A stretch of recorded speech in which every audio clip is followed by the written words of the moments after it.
I always thought she was my protector, until I uncovered the truth that shattered everything. Growing up, people said my sister, Leah, had a glow about her. Teachers adored her. Strangers stopped to compliment her. Even our parents treated her like the golden child, while I, Hannah, quietly lived in her shadow. But I never resented her. I admired her. Leah was the type of person who made you feel safe, like nothing in the world could go wrong when she was near. When we were little, she used to hold my hand at night and whisper, "I'll always take care of you." I believed her. I clung to those words like a lifeline through breakups, breakdowns, and disappointments. Every time something in my life unraveled, Leah was there. When my high school boyfriend cheated on me, Leah brought me ice cream and slashed his tires. When I didn't get into my first choice college, Leah said they didn't deserve me anyway. She was my safety net, or so I thought. It started to change the year after college. My job interviews kept falling through. My friendships faded.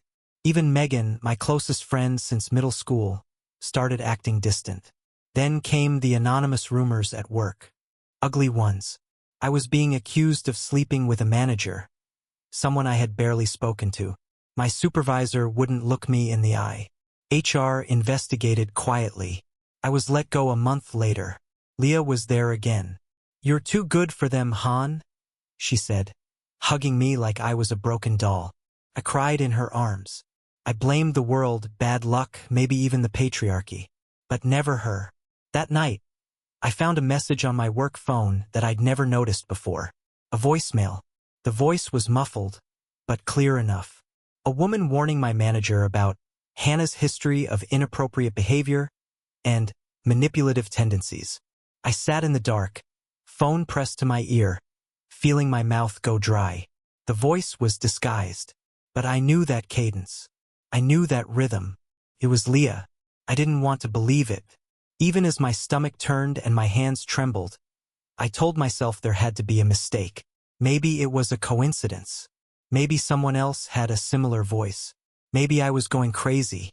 But seeds of doubt had taken root, and once planted, they grew fast. I started paying attention, watching her more closely, and I noticed things I had ignored before. The way she always knew details about my friends I hadn't shared. The way she asked leading questions that sounded supportive but seemed designed to provoke insecurities. One night, I caught her going through my phone. She laughed it off.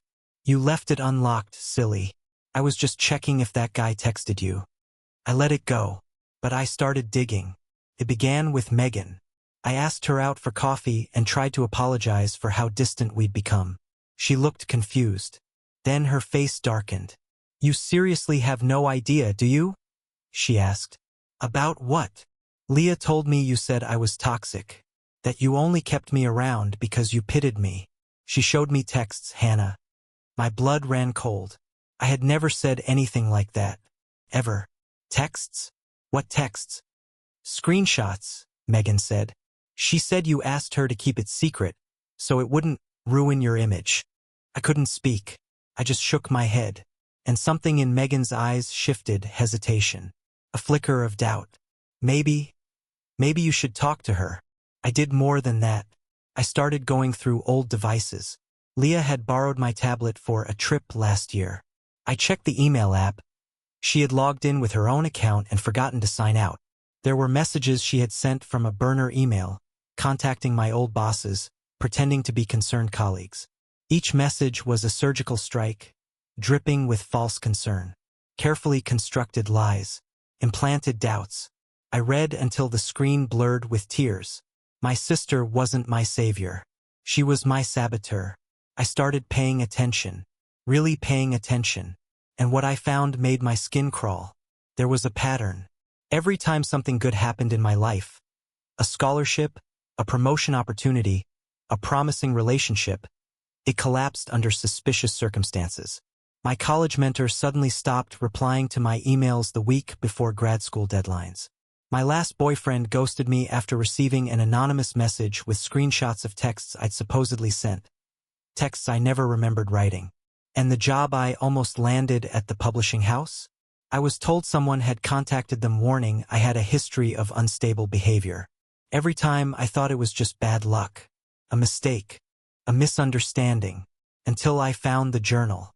It was buried in a storage box in the attic while I was helping Mom clean after a storm flooded the basement. I didn't even mean to find it. I was looking for old photo albums. But the journal had my name on the spine, not my handwriting. Inside, in smooth, obsessive cursive, were pages and pages documenting my life, my routines, my habits, my weaknesses. Each entry ended with notes like, "Find a way to isolate her from Megan," or, "She's too confident lately. Time to remind her what she is." I froze. That handwriting was Leah's. My perfect, loving, angelic sister had been keeping tabs on me like a predator watching prey, with dates that went back years. It wasn't just envy. It was something deeper, something festering. My hands trembled as I flipped through the pages. There were even plans. Draft emails from fake accounts. Photos of me in compromising situations. Some I never even knew were taken. And one entry circled in red ink. "She's starting to ask questions. Be careful." I felt like the air had been knocked out of my lungs. I wasn't paranoid. I was being hunted.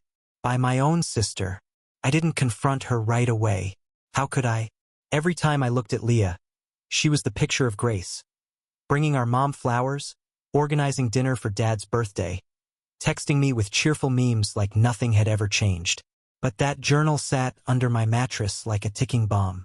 I started testing her, dropping little lies to see if they'd come back to bite me, telling her fake stories about job interviews or dates, then waiting. And sure enough, every single one of them eventually unraveled. One morning I told her I was thinking about applying for a remote position at a nonprofit. The next day, my email to the hiring manager bounced back. Blocked. I made a new email and tried again, this time not mentioning my full name. The reply was instant.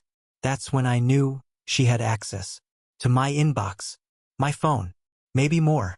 And still she smiled, called me sweetheart, and offered to split dessert like she used to when we were kids. I started having nightmares of her standing at the foot of my bed, whispering things I couldn't understand, of her fingers around my throat, squeezing gently, always gently. She was unraveling me, thread by thread, and I finally understood why. One night, I dug deeper into the journal. There were mentions of our parents, subtle notes about how she framed me for the broken heirloom vase when we were teens, how she'd stolen Mom's necklace and planted it in my backpack. Back then, I'd cried for days when they accused me, and Leah had hugged me and said, "I believe you." All lies. Every memory of her standing by my side, poisoned. She didn't hate me. She wanted to be me. And when she couldn't, she decided to erase me instead. I knew I couldn't go to the police. Not yet. Not without something more concrete. Leah was too clever, too charming. If I accused her now, she'd spin it, like she always did. I'd be the emotional sister, the unstable one. She'd already laid the groundwork. So I did something that made me sick to my stomach. I let her get closer.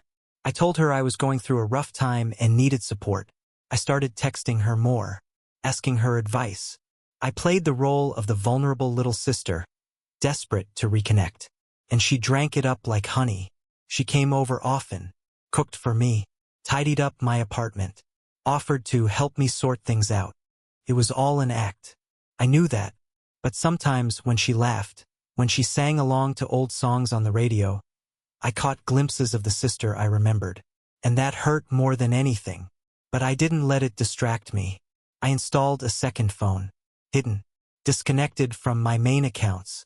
I bought a tiny camera and tucked it behind a bookshelf, facing my workspace. I created fake emails, fake opportunities. I left a job offer letter on the kitchen counter, right where she could see it. Within 48 hours, the HR manager at that fake company received an anonymous tip about my volatile behavior. From a burner account traced back to a VPN, but I had the IP logs. Gotcha. The footage showed her slipping into my study when I was in the shower, opening my laptop, taking a photo of the letter. My hands shook as I watched it. Felt surreal, like watching someone break into your soul. But it was real. All of it. I finally had proof. Now I just needed to decide what kind of revenge she deserved. I didn't want to just expose her. I wanted her to feel what I felt. The unraveling. The slow realization that your world is being poisoned by someone you love. So I started building a story. Carefully, methodically. I created a fake LinkedIn profile, a woman Leah's age, working in corporate HR at a major firm. Then I set up a fake podcast. Just a website and a few clips generated with AI voice. It didn't need to be real, it just needed to be credible. I emailed Leah posing as the host. Said someone recommended her for a feature about women with untold strength. She replied within hours, modest but excited. I booked a fake interview. Sent a Zoom link to a dummy room. Let her talk about herself uninterrupted for nearly an hour. I recorded every second. Then I began seeding anonymous comments online, on threads she frequented, under articles about local awards she'd won. Small, consistent posts about a woman who built her success on someone else's ruin. Always vague. Always enough to make people curious. Her name started appearing in conversations she couldn't control. Doubt crept into the pristine image she curated. Next, I sent screenshots of the journal entries, the ones about sabotaging my old job and boyfriend, to a few people from our hometown. No context, just enough for questions. Within a week, she called me in tears. Someone is spreading lies about me. I think I'm being stalked, she said. I don't know who to trust anymore. I looked at the photo of her smiling face, framed on my desk. My hands were steady. Maybe it's just bad luck, I said softly.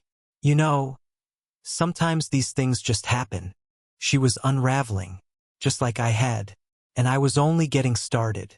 The more her world cracked, the more desperate Leah became, and the more careless. She started spiraling on social media, cryptic posts, rants about betrayal and being misunderstood.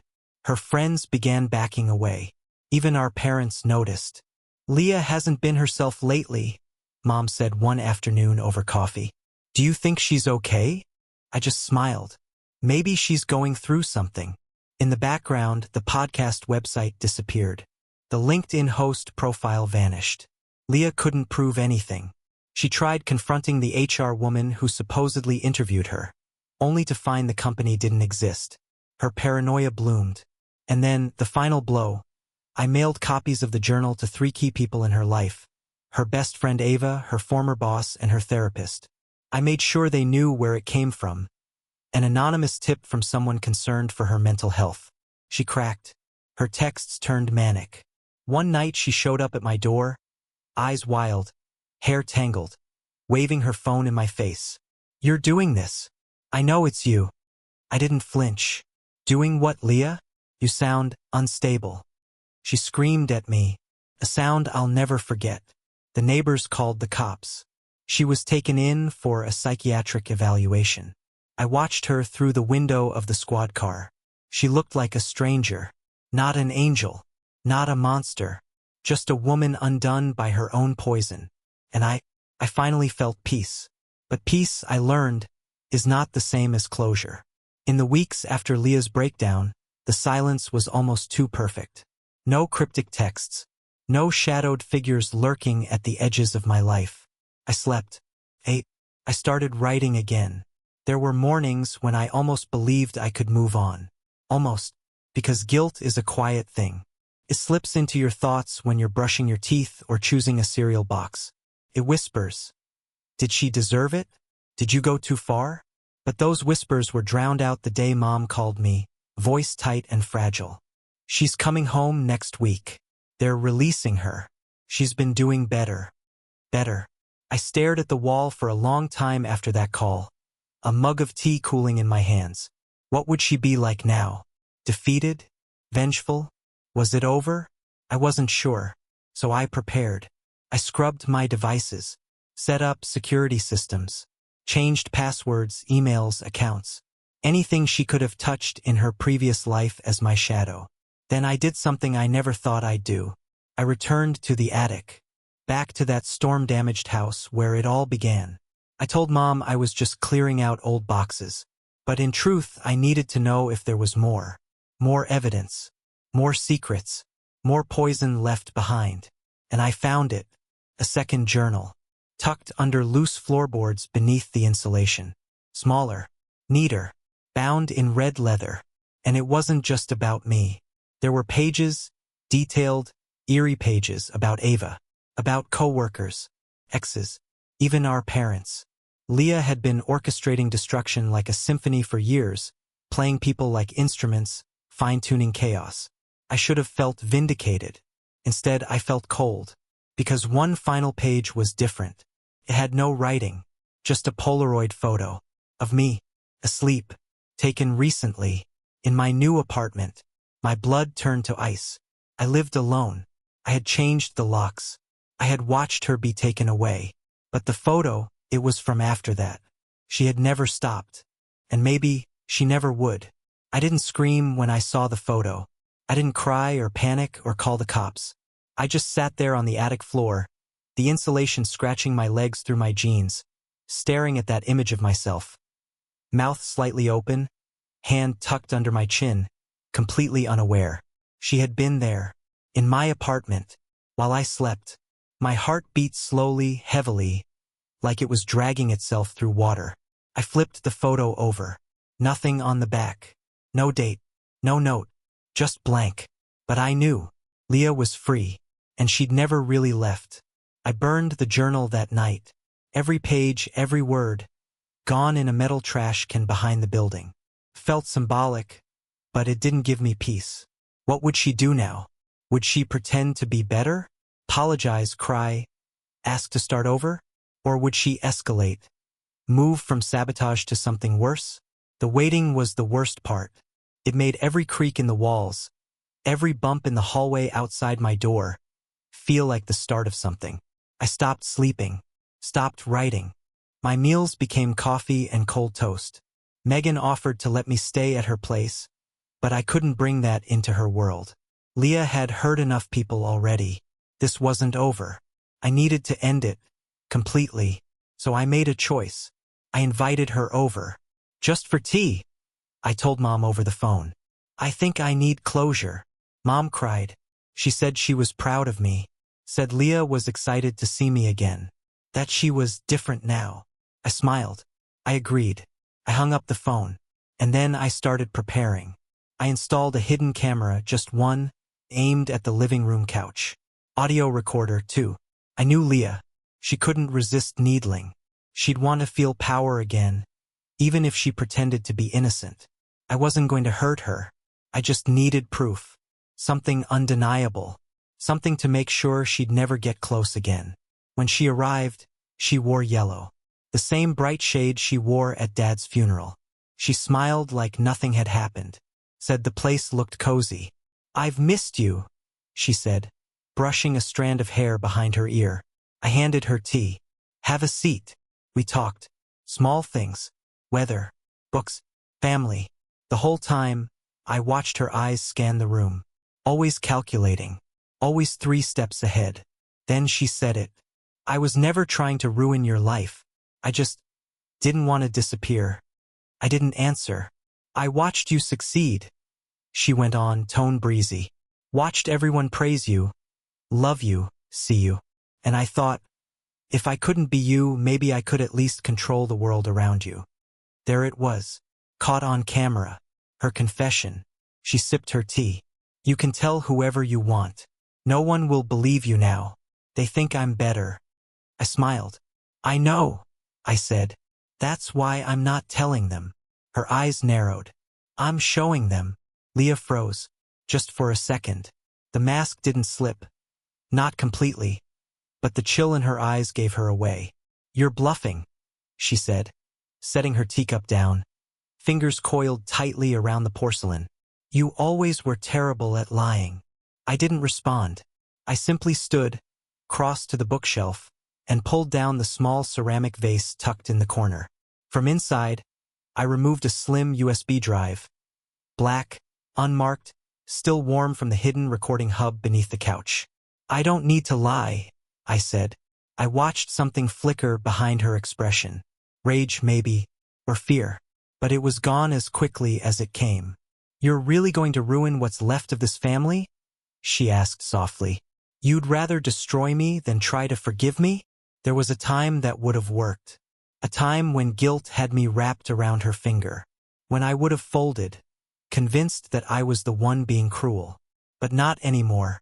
You destroyed this family, I whispered. One manipulation at a time. You made me doubt myself. You made everyone else doubt me. You didn't want a sister. You wanted a puppet. She stared at me, her face perfectly still. Then, slowly, she smiled, wide and unnatural. I wonder what people will say when they see the footage, she said.